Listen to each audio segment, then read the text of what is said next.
All right, so today we're talking about a man had left Tecumseh, the chief of the Shawnee people, who's going to lead a movement to attempt to build what we'll call a pan-Indian confederacy or United Indian Confederacy to stand up to encroachment of white America, to seek a revival of the old ways in the face of a cultural onslaught from the United States and by way of what's known as the U.S. plan of civilization. The individual standing next to him is his brother, who becomes known as the Shawnee Prophet. He will provide a sort of spiritual component to Tecumseh's political message and military leadership, if you will.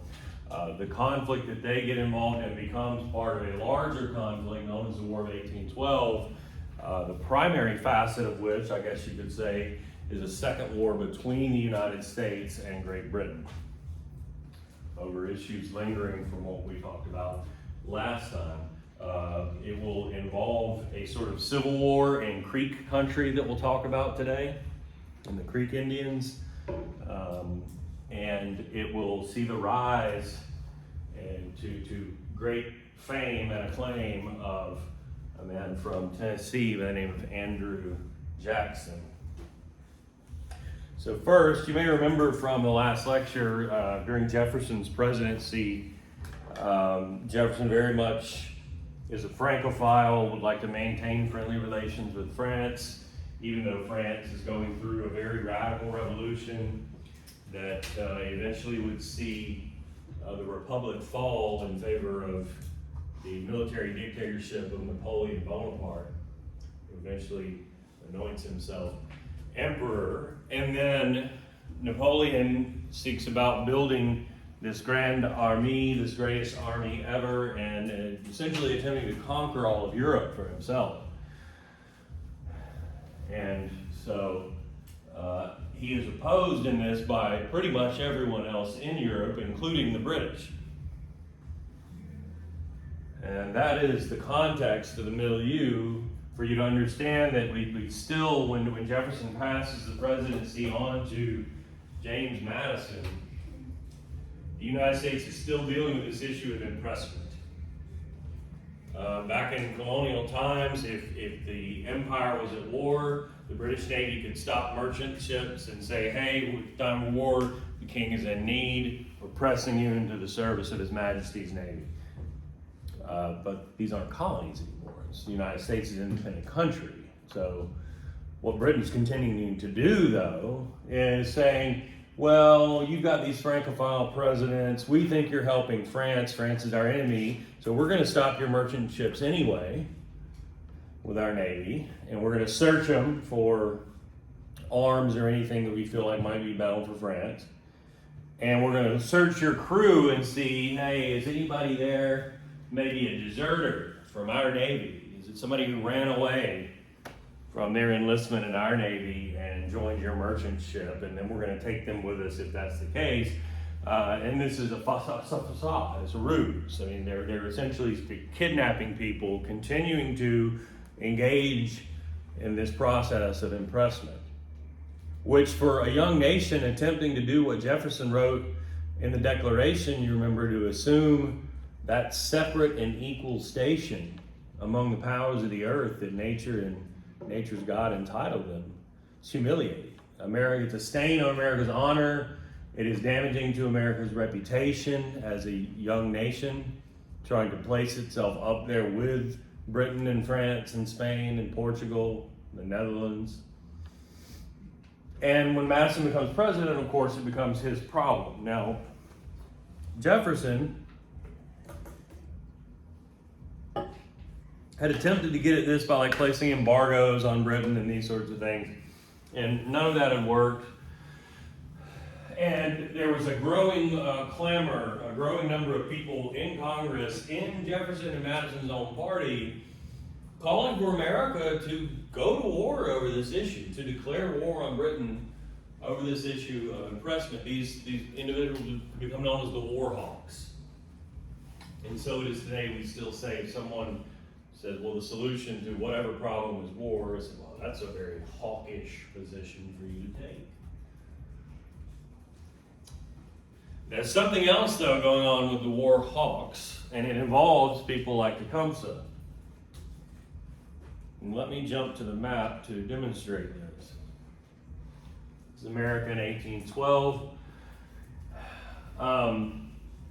Let's go all the way back to the 7 Years' War when these were still the 13 colonies.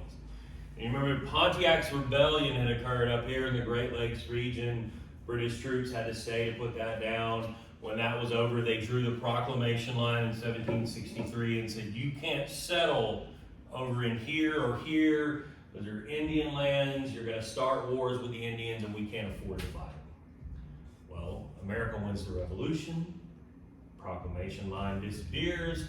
People begin to pour over the mountains. I think last time I talked very briefly, at least, about the Northwest Ordinance, which provides for the government owning this land, selling it to speculators. Speculators sell it to settlers. You can form territories that have like skeleton governments. And when you have enough people, you become a new state. And we have Ohio, Kentucky, Tennessee that have become new states. Needless to say, a lot of the Native Americans that see their land being whittled away by means of which we'll talk about in a moment, and then encroached upon, are not very pleased about this, and some of them fight against it and try to kill people that are coming and encroaching into their lands. Where are they getting the guns? They're not getting them from American merchants. American merchants will sell them just about anything else. Where might they wander off to? Or let me ask you, is there a rather large piece of colonial property, if you will, that did not join in and participate in the American Revolution and remains a colony? Canada. And so Native Americans, especially in this Great Lakes region that we now call the Midwest, have cozy relationships with British traders from whom they get firearms, which they may or may not use to kill Americans. Point being, for the Warhawks, a war against Britain would be a real good excuse to also go to war with Britain's Indian allies, those who they have trade relationships with in that Great Lakes region, which would include Tecumseh and the Shawnee. It's not just about impressment, it's about handling frontier issues, going to war not just with Britain, but with her Indian allies. And they were able to convince Madison that a declaration of war is needed in 1812 against Great Britain. Are you with me thus far? So we'll start where Tecumseh is in the Shawnee homelands here north of, this is the Ohio River, which is formed by the Allegheny and Monongahela, which come together at Pittsburgh here, forms these borders. We're in this area up here, sometimes called the Ohio country. I'll send an example. It's all good, it's all good. So the state of Ohio, Indiana Territory, Illinois Territory, Michigan Territory, that general region. At one point, we're going to see Tecumseh comes down south here into the Mississippi Territory in present-day Alabama. But it's up there in the Ohio country that we start, where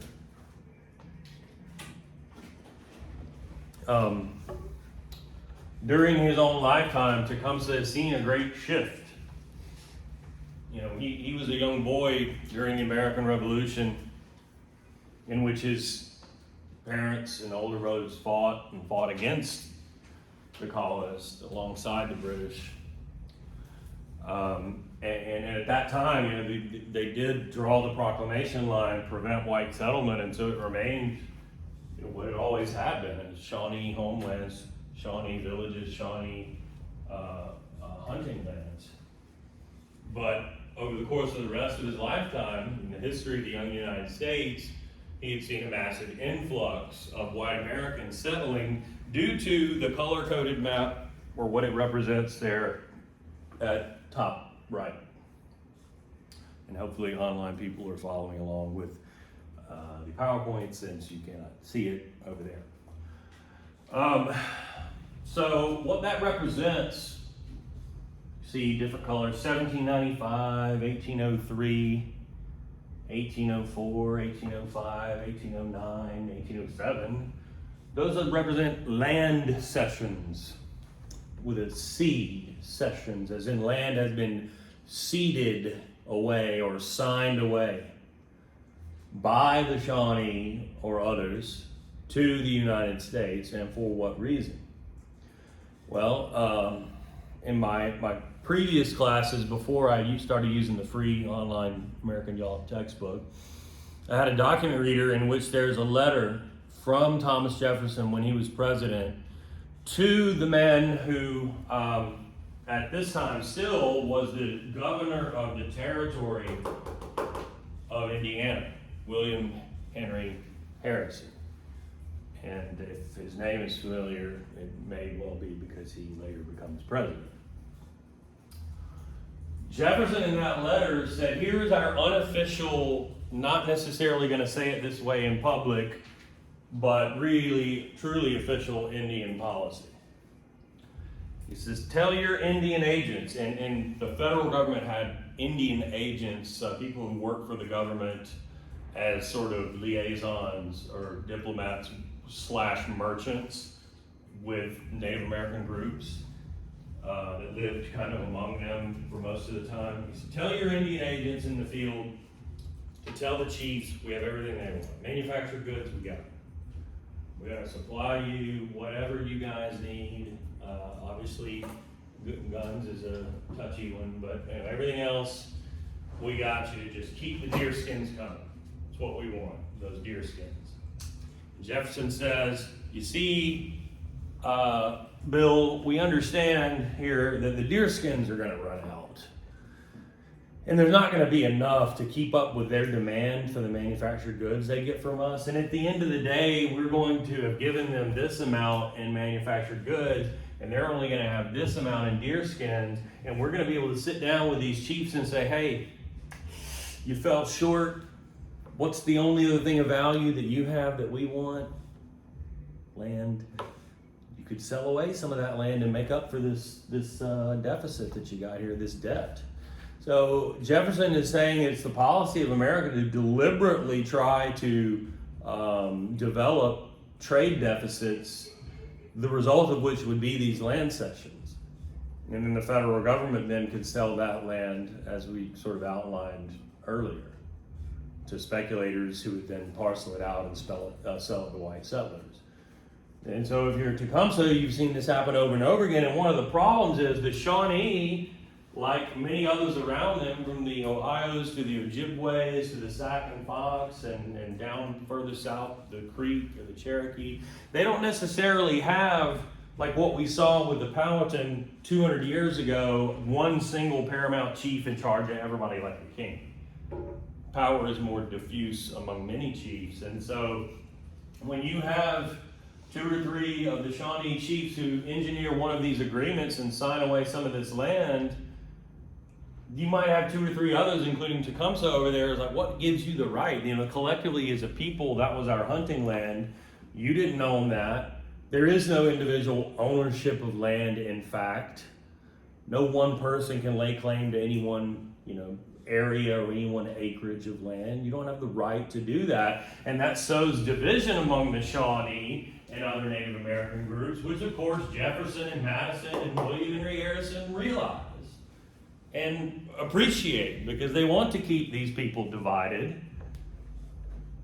which in turn, of course, Tecumseh knows. And so it becomes his goal to stand up to this process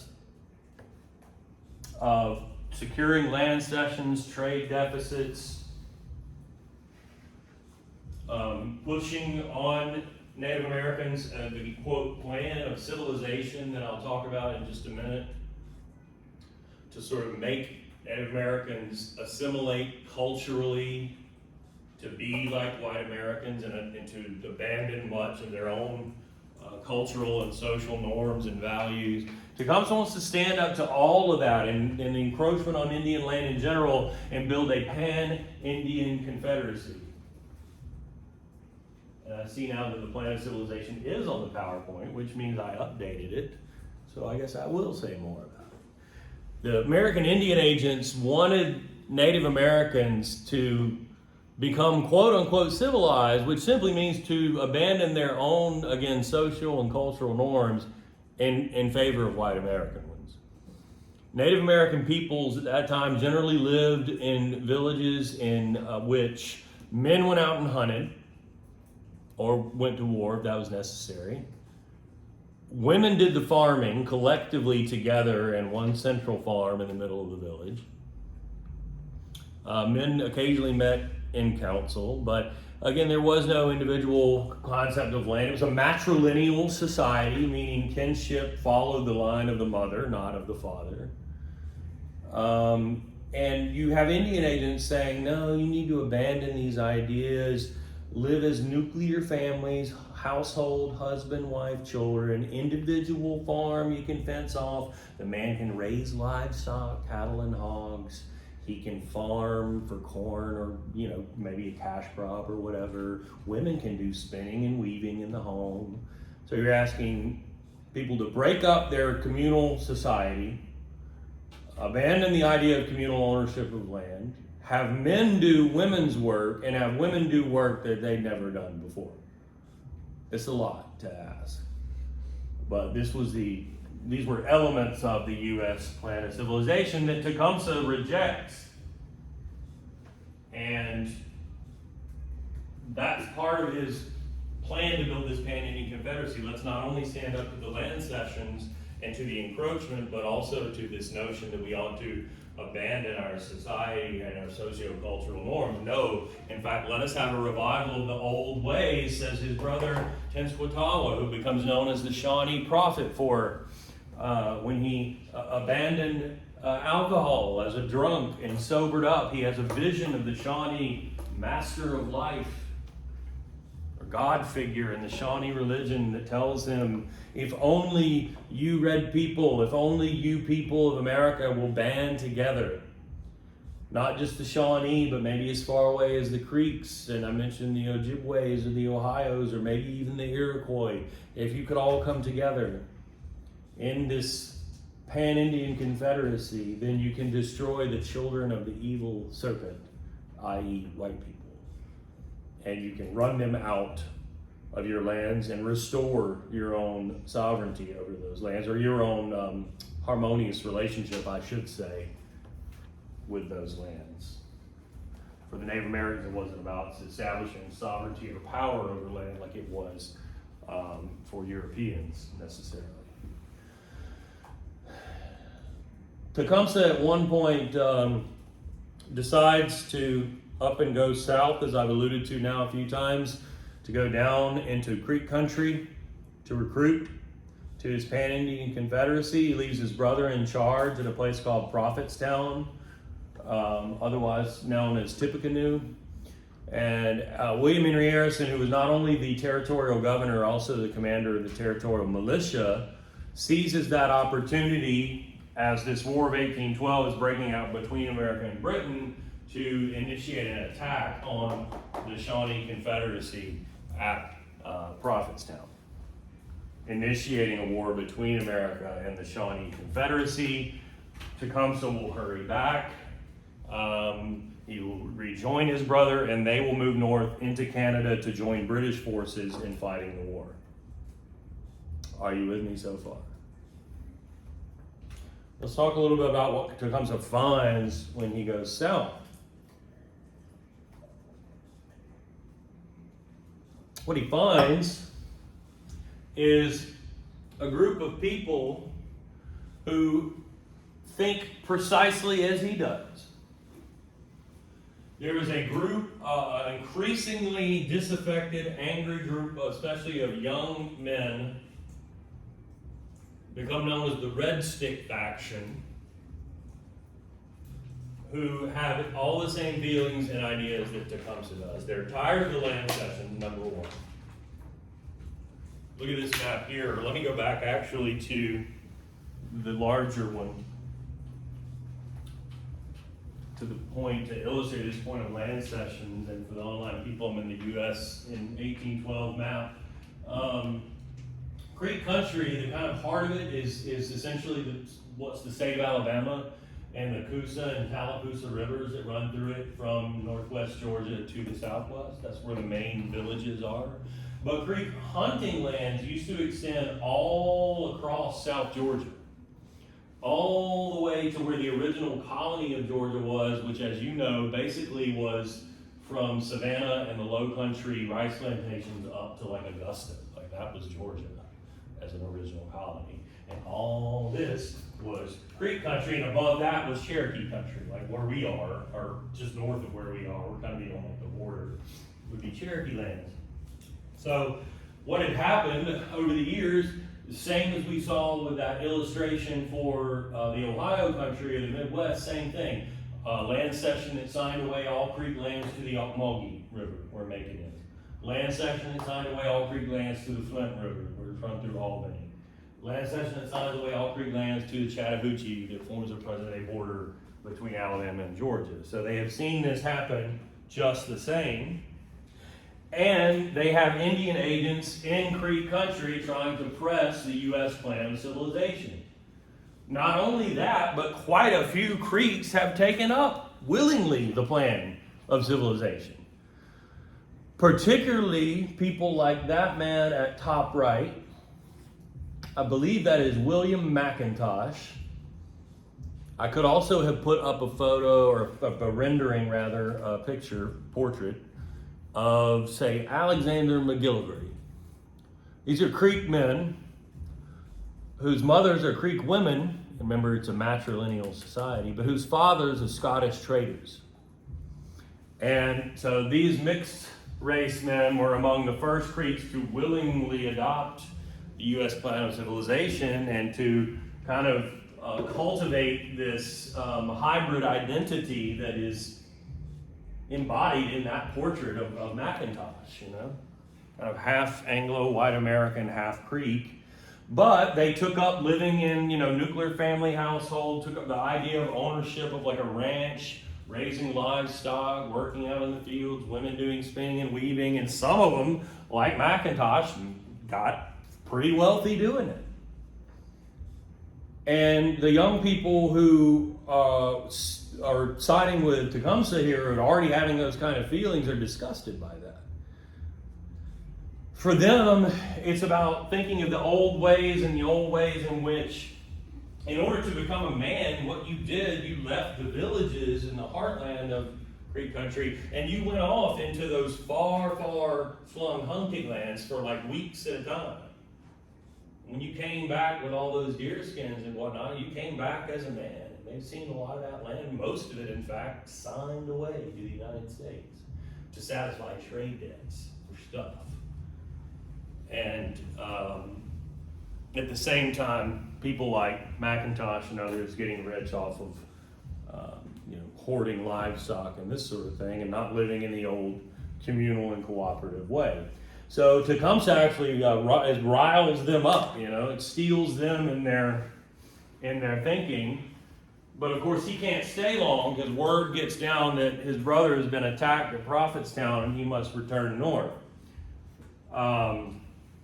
And perhaps little did he know that war was about to break out here in the south as well.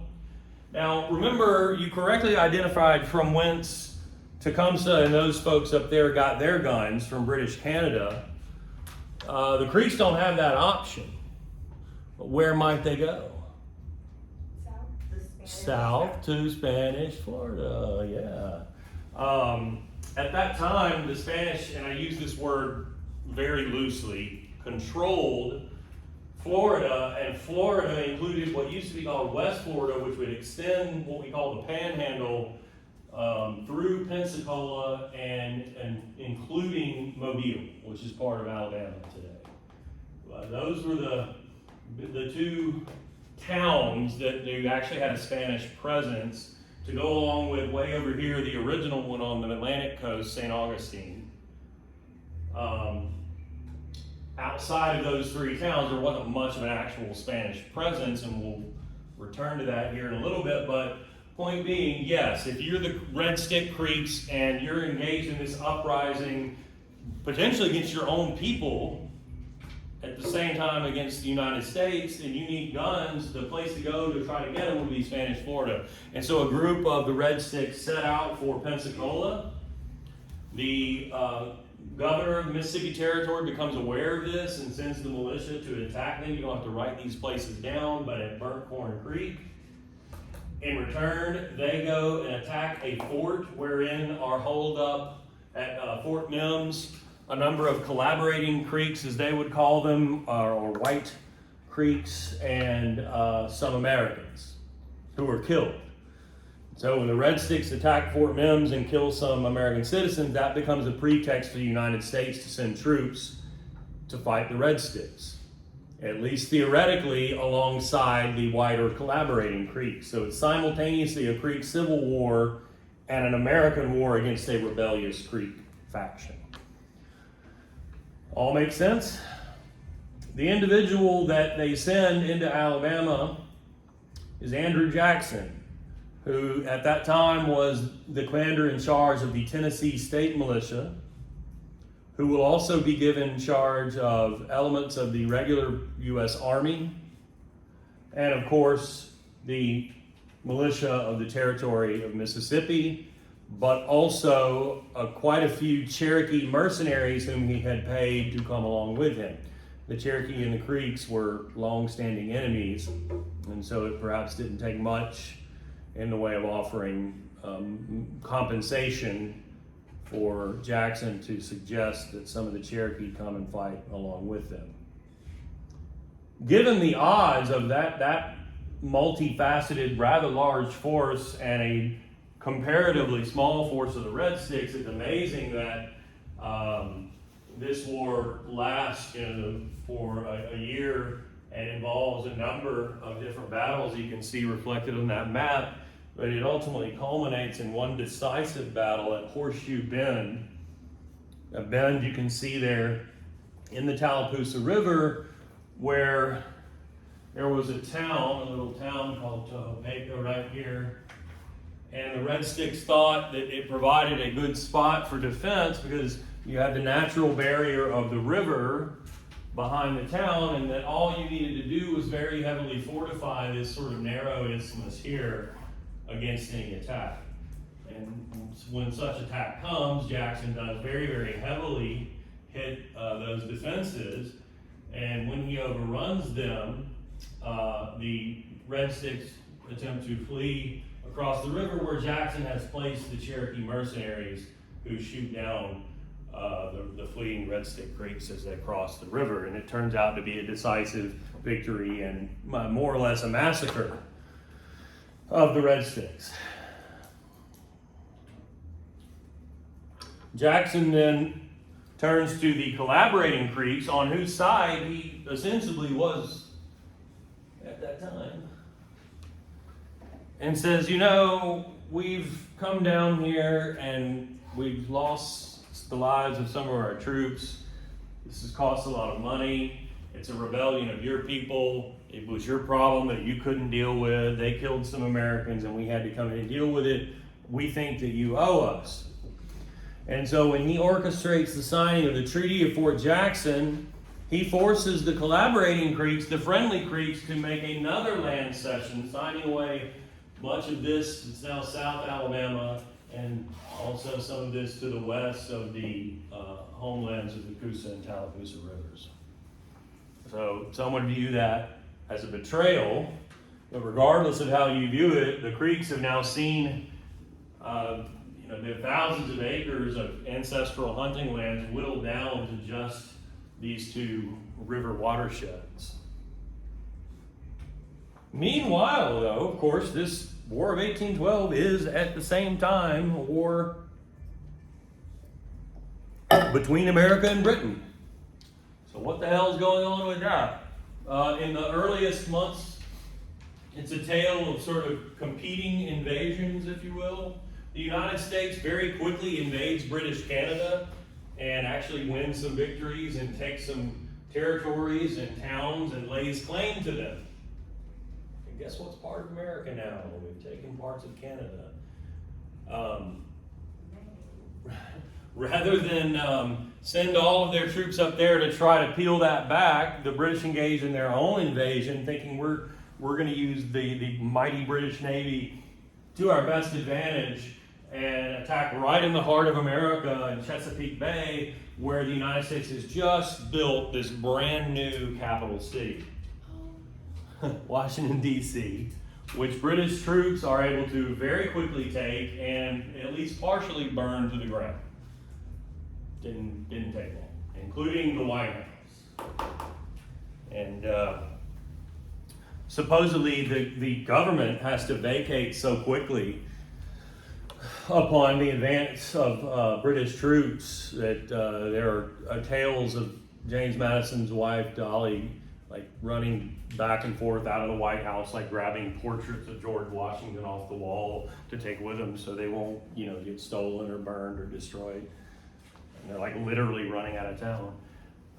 Rather than stay and occupy what was left of the city, though, British troops moved on to the north thinking, well, we could take Philadelphia, we could take New York, this would really be decisive. But before you got to either of those cities, you had to go through Baltimore. And so the British Navy and the British Army attempt to take Baltimore, the harbor of which is well guarded by forts, including Fort McHenry, which you can visit today. But British ships attack, as do British troops, and this is the case of where an individual who had been taken prisoner and is in the hold of a British ship but has a porthole through which he can see the battle unfold. What does he see? Eventually, yeah. But, bombs bursting in air and rockets' red glare. There's one of the first uses of exploding shells in artillery and warfare. And yes, though, and when it's all said and done, he can see, as Francis Scott Key, that the Star-Spangled Banner yet waves. It's still there, meaning the United States held the city, held the ports, held the harbor. So the British are not successful in the Battle of Baltimore, and Key, of course, writes the Star-Spangled Banner, becomes a national anthem about it. The British then attempt to regroup, rethink, try to turn the tide in the north and say, well, you've invaded Canada, we're going to invade the north of New York State, as we've done before. You can see that. Some battles are fought up there and in Vermont. But then decide maybe we'll rehash our strategy, which is funny because it didn't work then, but our strategy of taking the war south like we had done in the Revolution. This time it's a little bit different. They don't go down into the Carolinas. They go all the way around Florida into the Gulf with their Navy and try to take New Orleans. It's the mouth of the Mississippi River. That would be a huge get if they're able to take that. And they're also thinking, we've got mad mobility with the British Navy. We'll send this massive army down there. Most of America's troops are in the Chesapeake or in Canada. It's going to take them some time to really mobilize a force. But guess what? Think about what time it is, what's been happening, and who in the immediate vicinity of New Orleans has a large, multifaceted force that is now sitting on its ass with nothing to do. Jackson. And so they dispatch Andy Jackson to defend New Orleans, which he does. And this is the clearest example of a traditional pitched battle, two armies in the field going at it toe to toe. It's not about whose navy's positioned where and what kind of shore batteries you have, or it's not some sort of example of guerrilla warfare. This is one army against another, and the British Army is the greatest in the world, and they lose. And Andy Jackson is held up as this great hero who fought the British sort of toe-to-toe, face-to-face, and won. He will achieve great fame because of his victory. He will write songs about it. And he's, of course, going to use that popularity to build a political career. The great irony of that battle, though, is that it did not need to happen. And in terms of the peace, it had no impact whatsoever, because the peace treaty had already been signed. It had been signed by representatives of America and Britain over in Belgium, which is right next to France, which meant word had to travel across the Atlantic Ocean and get down to Louisiana before either Jackson or his counterparts in the British Army realized this had happened, and that had not happened. They didn't know that this Treaty of Ghent had been signed. So the battle was fought more or less needlessly. But what is in the Treaty of Ghent? To an extent, it establishes what you could call the status quo antebellum. Antebellum means before the war. Status quo is like the way things were, or the way things are. I guess the big difference being that Britain agrees to stop impressment. But you guys know anything about European history? Why might that be like not so significant by 1814, 1815?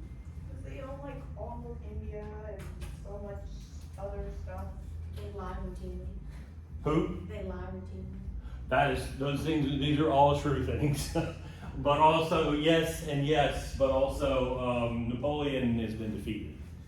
And so remember the impetus for this was, oh, we're worried you're helping the French. Well, that war's over. So there really wouldn't be any need for Britain to continue with impressment anyway. But for them to at least say it is something.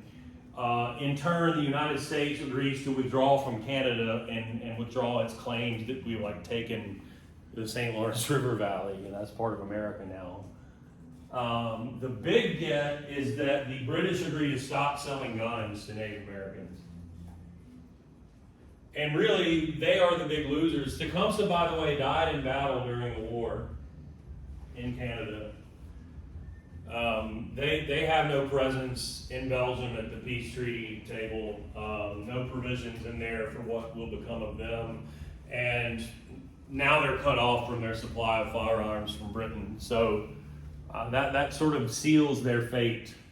And then at the same time, Native Americans really wouldn't have a leader quite as charismatic and as capable of reaching out beyond national or tribal lines to create this kind of confederacy for a long, long time. So they are among perhaps the big losers of how this all unfolds. Of course, the big winner is Jackson. And I want to say a word or two about him before we go. So he was the child of Scots-Irish immigrants. Do you remember when we talked about what it means to be Scots-Irish? I believe it's like your ancestors were from Scotland, but you moved to Ireland. Yeah. Yeah, that means you're Irish from the north of Ireland, Protestant, but your ancestors who had moved to Ireland originally were from Scotland. So you're of Scottish descent and therefore Protestant, unlike the Irish who are definitely Catholic.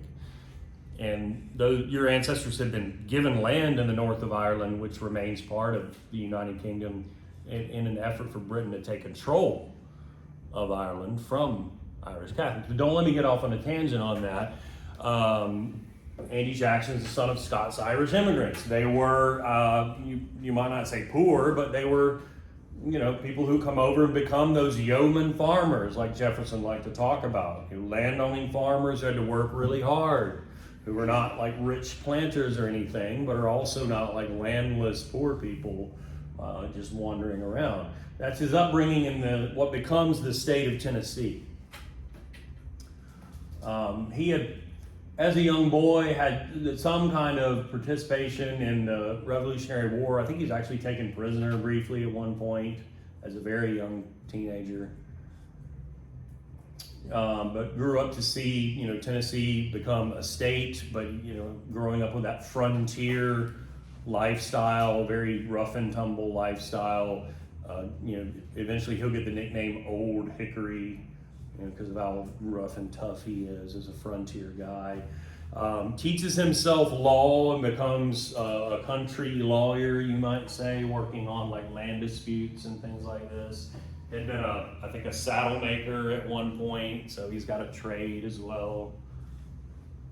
But the key for us is he eventually joins the Tennessee State Militia and rises to rank of authority therein, to the point where when the War of 1812 breaks out, he is given charge not just of that militia, but also elements, like I say, of the actual regular U.S. Army to go and fight against the Red Sticks. And then he wins the Battle of New Orleans against the British, and it's like, wow, this guy's an Indian killer, and he defeated the British in this massive, quote unquote, decisive battle that people, didn't either realize or didn't want to talk about actually occurred after the peace treaty was signed, but they celebrated it big time. And then when all that was over, there are some Creeks who had already begun to leave their homelands for Spanish Florida, which, like I said, was not really all that thoroughly controlled by Spain. The interior of Florida beyond those few towns was essentially Indian country, and the Creeks who migrate down there become known as the Seminoles. And the Seminoles were welcoming to runaway slaves. And in fact, there developed down there some communities that they call maroon communities, which consisted of Native Americans and slaves or enslaved people who had run away and taken up there. And the Spanish did nothing about this. They just allowed it to happen. As long as they controlled their towns, they didn't care. The United States government did care because slave owners are losing their quote-unquote property. And so they gamble and say, I bet if we send our own military forces down there to fight these Indians so they can stop welcoming in runaway slaves that are our property, I bet Spain won't do anything about it. And they were correct. So they send Jackson to initiate what become known as the Seminole Wars against Native Americans and runaway slaves in the interior of Florida. And that only furthers Jackson's status as this Indian slaying national hero. He will parlay that fame into a political career. He creates his own political party, which he initially just calls the Democracy. And it becomes known eventually as the Democratic Party, and that is the Democratic Party of today. He creates this party with a platform that would include the plank of universal suffrage. What's suffrage? Voting rights. Right to vote. Suffrage, otherwise known sometimes as the franchise, means the right to vote. So universal suffrage, everybody gets the right to vote, right? No. I got WM in parentheses there. What he meant is universal white male suffrage. At that time, there were still limitations on even white men. You had to typically own a certain amount of property to be able to vote. You had to, in other words, you had to be a man of some sort of wealth or means and not just some poor person. Jackson advocates eliminating those restrictions and saying all white males should have the right to vote, doesn't matter how poor you are, and therefore positions himself as the representative of sort of the common man. And he maybe inherited that to an extent from Jefferson, but remember, Jefferson meant like the yeoman farmer, not like the landless poor. Jackson's talking about everybody, white males. The other distinction being Jackson is the first individual who becomes president who actually had been like the common man. Everybody else up to that point had been raised, from a position of relative, wealth and privilege. So Jackson could lay claim to, hey, I was one of you. Came up from the bottom, came up from humble beginnings. So universal white male suffrage becomes one of the planks. States' rights, this is inheriting the anti-federalist tradition of limiting federal power in favor of state sovereignty. When we run through in just a second kind of what happens with each of these planks, we're going to see that there's an ironic twist of fate on that one. Other planks in the party platform: clearing and settling the interior. Jumping back online, people, to the map, the big map. don't know why I can't just angle this video over here. I won't do it right now in the middle of the video, but I mean, it's a catch-22. I do most of my standing over there, right? Anyway. By clearing and settling the interior, what do they mean by the interior? Disregarding for right now this vast Louisiana territory, not much of which has happened with yet. So we're talking about from the Mississippi to the eastern coast. By the interior, they mean that land west of the Appalachian Mountains and east of the Mississippi River. So here where we were looking at earlier, the Ohio country, and down here, the Mississippi territory. By clearing it, they of course mean removing Indians. Clearing and settling the interior is a nice way of saying Indian removal. By force, if necessary, so that white settlement could proceed without interference or interruption or violence or what have you. And then, I don't have it up there, but one of the other things that Jackson's party will inherit from Jefferson's party is opposition to much of which had constituted Alexander Hamilton's economic or financial plan or platform, most especially opposition to the Bank of the United States. So when Jackson gets elected president, serving 2 terms from 1829 to 37, how much of this comes to be and how much does not? Universal white male suffrage? Yes.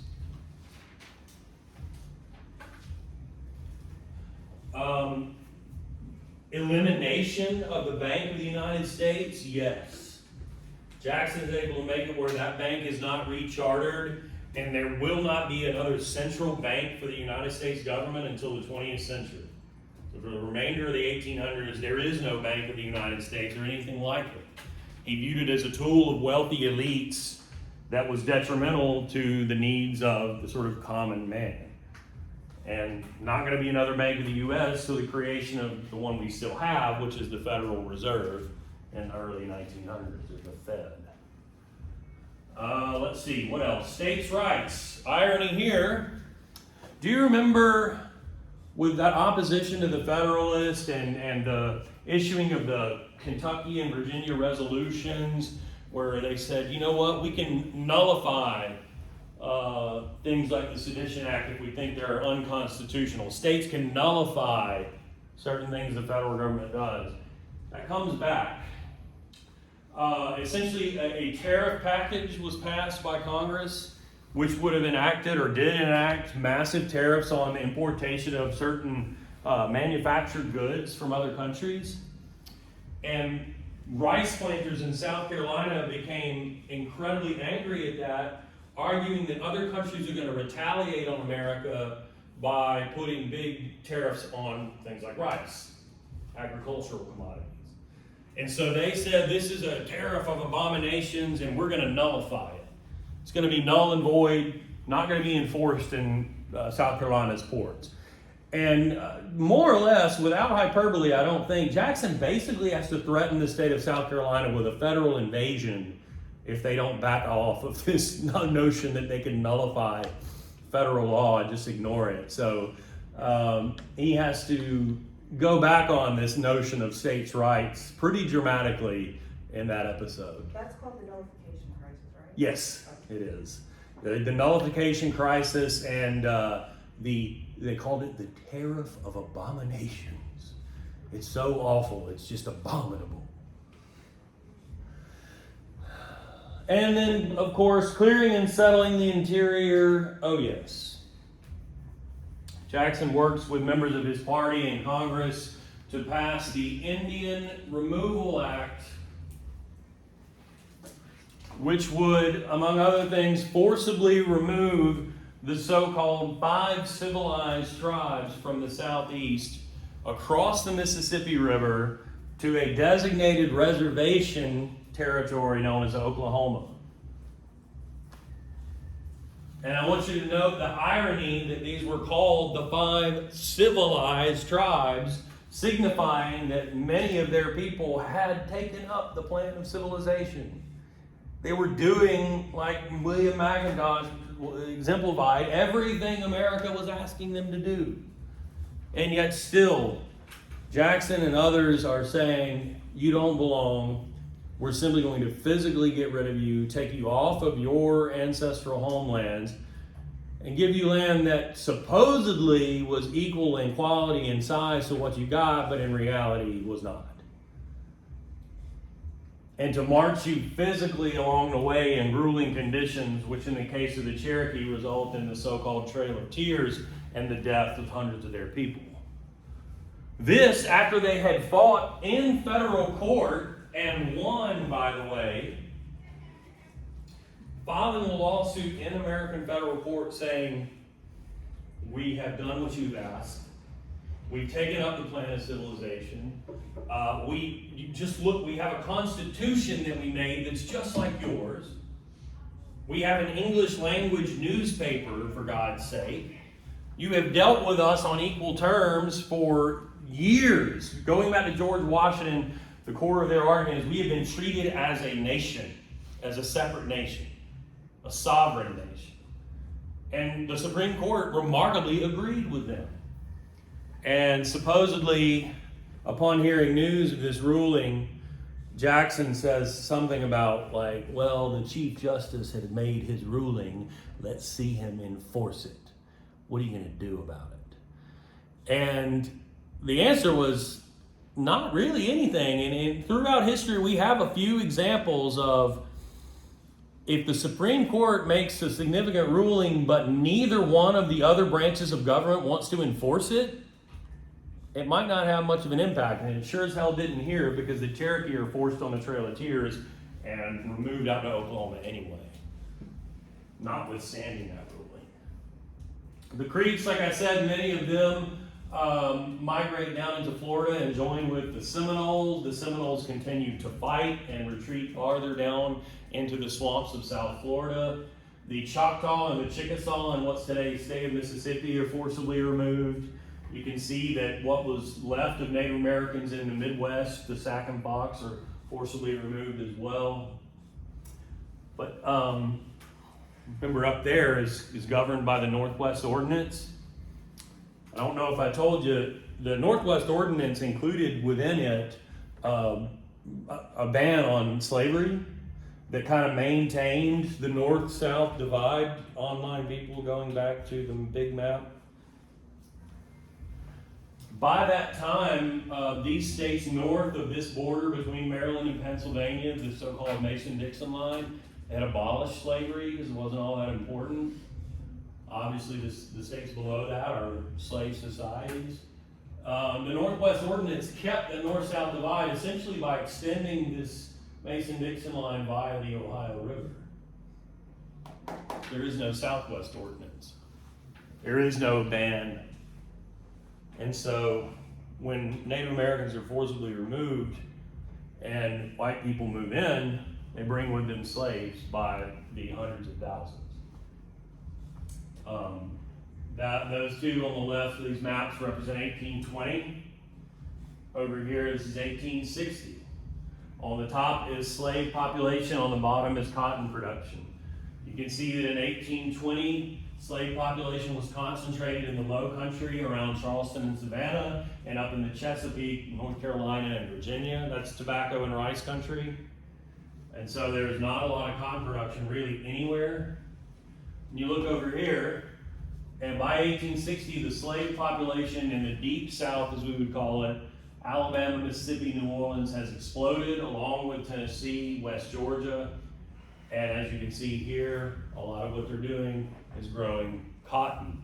There's a convergence of factors at this point that lead to a brief period between the 1830s and the Civil War in 1860s of a cotton kingdom. Cotton surpasses rice as America's most valuable export.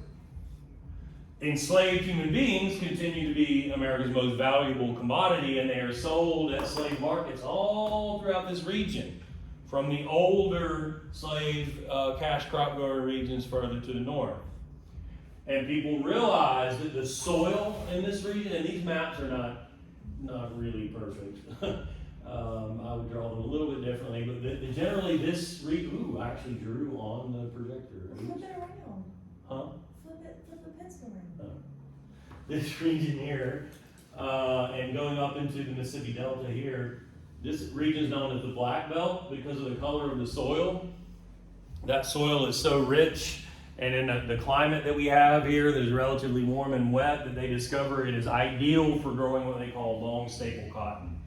This is also at the time that the cotton gin is invented, which makes it a lot easier to separate the fiber from the seed and the stem. And this is also at the time where the Industrial Revolution is beginning. Textile mills are popping up in England and the north of America, where cotton is going to become the go-to material in the textile industry, replacing wool. So you have a huge increase in demand for cotton. You have the land in which to grow it now that you've kicked the Native Americans out. You have the labor force through chattel and racial slavery. You have the climate and the soil for it.